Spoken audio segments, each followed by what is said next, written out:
ಈಗಾಗಲೇ ಮಂಡ್ಯ ಜಿಲ್ಲಾ ಕಾರ್ಯನಿರತ ಪತ್ರಕರ್ತರ ಸಂಘದಲ್ಲಿ ನಮ್ಮ ಅಭಿಪ್ರಾಯ ವ್ಯಕ್ತಪಡಿಸಿದ್ದೀವಿ. RSSನ 1948 ಮಹಾತ್ಮರ ಹತ್ಯೆಯಾದ ನಂತರ ನಮ್ಮ ಮುಖ್ಯ ಮನುಷ್ಯ ಸರ್ದಾರ್ ಪಟೇಲರು ಅದನ್ನು ನಿಷೇಧ ಮಾಡಿದರು.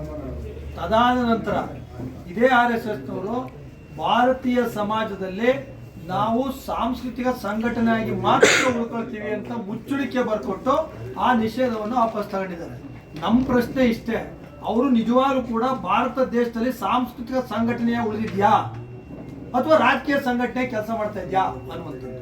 ಮತ್ತೆ RSS ನಿಷೇಧ ಸಂಬಂಧಪಟ್ಟಂಗೆ RSS ಆಗ್ಬೋದು, ಇತರ ಯಾವುದೇ ಒಂದು ಬೇರೆ ಸಂಸ್ಥೆಗಳು ಸರ್ಕಾರಿ ಜಾಗದಲ್ಲಿ ಯಾವುದೇ ರೀತಿ ಚಟುವಟಿಕೆ ಮಾಡಬಾರ್ದು ಅಂತಕ್ಕಂಥದ್ದು ಕಳೆದ ಸರ್ಕಾರದಲ್ಲಿ ಬಿಜೆಪಿಯವರೇ ಆದೇಶ ಇಶ್ಯೂ ಮಾಡೋದು ನಾನು ತೋರಿಸಿದ್ದೀನಿ.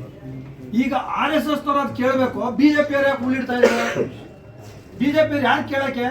ನಾವು ಹೇಳಿರೋದು ಯಾವುದೇ ಸಂಘಟನೆಗಳು ಸರ್ಕಾರಿ ಜಾಗದಲ್ಲಿ ಅನುಮತಿ ತಗೋಬೇಕು ಅಂತಕ್ಕಂಥದ್ದನ್ನ ಹೇಳ್ತಾ ಇದೀವಿ. ಬಿಜೆಪಿಯವರು ಯಾಕೆ ಪರವಾಗಿ ಹೋಗ್ತಾ ಇದಾರೋ? ಹಾಗಾಗಿ ದಯಮಾಡಿ RSS ಅಂತಕ್ಕಂಥದ್ದು ನಮ್ಮ ಜಾತ್ಯತೀತ ದೇಶದಲ್ಲಿ, ನಮ್ಮ ಸಾರ್ವಭೌಮ ದೇಶದಲ್ಲಿ ಅದು ಜಾತೀಯ ಸಂಘಟನೆ ಅಂತಕ್ಕಂಥದ್ದು ಇತ್ತೀಚಿನದಂತೆ ತೋರ್ಪಡಿಸ್ತಾರೆ.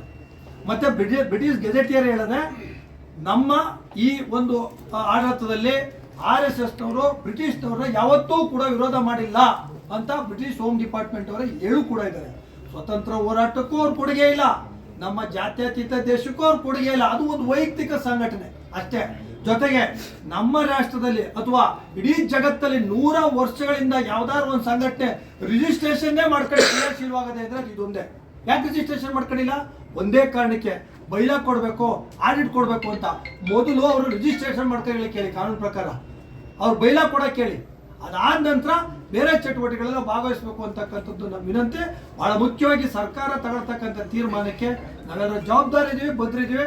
ಅದಕ್ಕೆ ಸಂಬಂಧಪಟ್ಟಂಗೆ ಅದನ್ನ ಅವ್ರ ಜೊತೆ ಮಾತಾಡ್ಕೊಳ್ಬೇಕಷ್ಟೇ. ಬಟ್ ಈಗ RSS ಪಥ ಸಂಚಲನ ಅಲ್ಲಲ್ಲ, ಒಂದು ನಿಮಿಷ ಇದ್ದೆ.